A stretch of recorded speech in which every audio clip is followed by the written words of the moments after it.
Hello, my name is Luis Chavarin, and today I'm being joined by my friends Daniel Rosas and Andrew Moreno. So we are going to be analyzing and interpreting the poem made by John Donne called "The Triple Fool." I am two fools, I know, for loving and for saying so in whining poetry. But where's that wise man that would not be I, if she would not deny? Then, as the earth's narrow, crooked lanes do purge sea water's fretful salts away, I thought, if I could draw my pains through rhyme's vexation, I should them allay. Grief brought to numbers cannot be so fierce, for he tames it, that betters it in verse.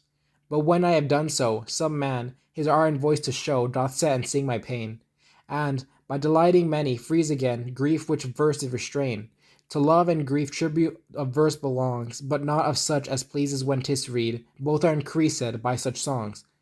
For both their triumphs are so published, and I, which was two fools, do so grow to three, who are little wise, the best fools be. Snaps. Yeah. All right. So this poem, we do not know the exact time at which Don wrote this, but we assume that it was during his first period when his period of love, and we know that he did not publish this since it was published 2 years after his death, and he mainly shared this around with his family and friends. All right. So who would like to start off our conversation of our interpretation of this poem?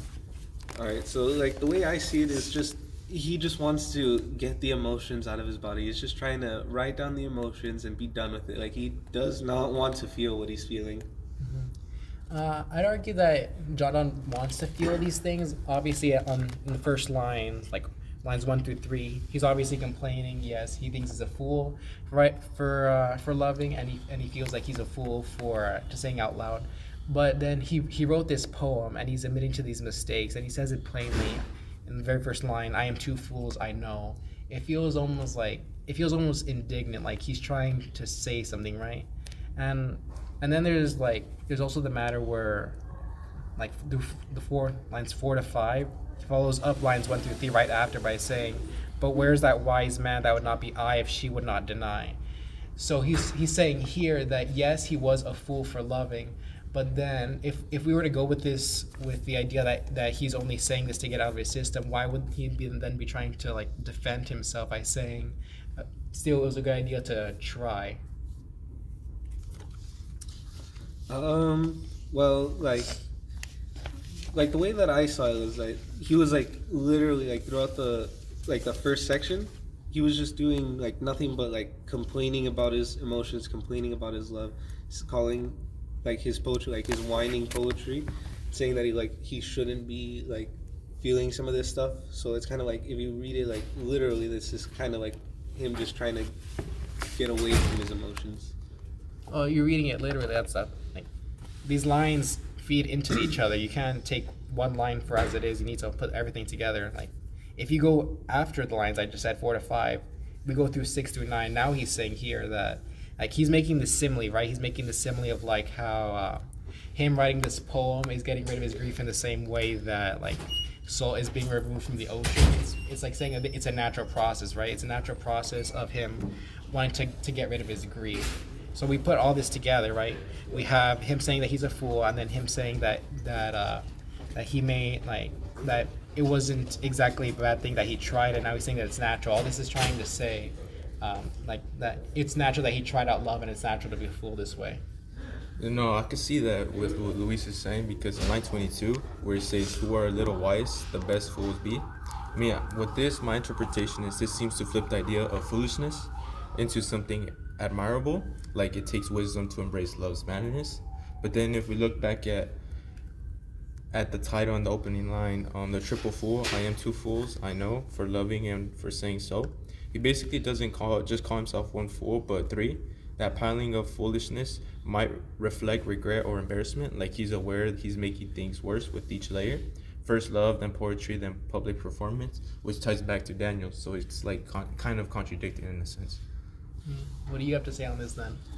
Yeah, like that like furthers my point that like he kind of like doesn't like want this to be known. He's just kind of writing this for himself. Like he's not writing this to be published or for anyone to read it. It's just mainly writing it so that he can get his feelings on his paper. But we said earlier that he was sharing this with his friends and family.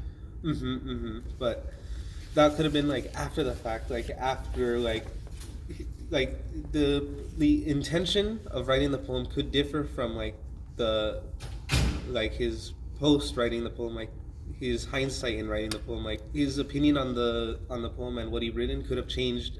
Like so, like he couldn't have necessarily shared this poem immediately after he wrote it. He could have like saved it and then shared it after like some time has passed. But we can't make those kinds of assumptions. We have to just go with what we see here in the poem and then the information we do know. We see in lines 10 to 13, but when I have done so, some man his art and voice to show, doth set and sing my pain, and by delighting many frees again grief which verse did restrain. Basically, Don is basically admitting that sharing his pain in poetry backfires. It just spreads the grief instead of containing it. His emotions are no longer private now that they're free, as we can see in the poem.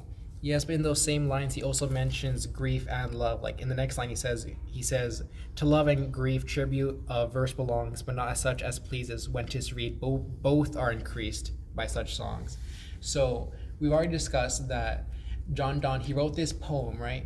We've been discussing whether or not he's been doing it for himself or not. I believe that he was doing it, yes, for himself, but no, not to make like a self-indulgent point. I believe that he's making this point because he feels like the grief that he feels from writing this poem, it's not enough to outweigh the feelings of love he's getting. It's like nostalgia. He's accepting the pain that comes with remembering this lost love in order to like relive it again, even if it hurts him. Yeah, I'd like to elaborate with that, what you said on lines 6 to 9. Then as the earth's inward, narrow, crooked lanes do purge sea waters fretful, salt away, I thought if I could draw my pains through rhymes, vexation, I should them allay. He's basically comparing poetry to a natural purification process, which is like he really believes writing will cleanse his grief. Even if it fails, the intention is very sincere and hopeful from that message. Mm-hmm. All right. Would anyone here like make any closing statements, or can we move on to the next topic at point? All right. Anything else? All right. So to close this off, I would just like to make this one comparison that I thought was that resembled John Donne's poetry a little bit. This would be Pablo Picasso's Les Demoiselles d'Avignon. I'm not sure if I'm pronounced that right, but Les Demoiselles d'Avignon. There's nothing inherently wrong with it. There's nothing that would stand out to you and say that it was similar to John Donne's poem. But if you were to look at the history of Pablo Picasso, he had several wives, and these wives, the majority of them committed suicide. And there's also like evidence of Pablo Picasso like sexually assaulting the women that he was with.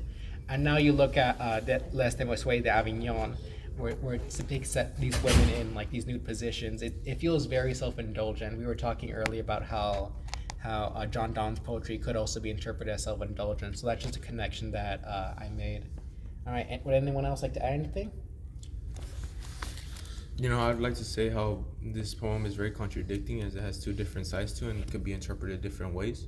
So I'd say that this poem overall has like a deep message the way you interpret it. So it's all about interpretation. All right, thank you, Andrew. I believe that's all we have to say on this. All right, thank you you. two for joining me, and goodbye.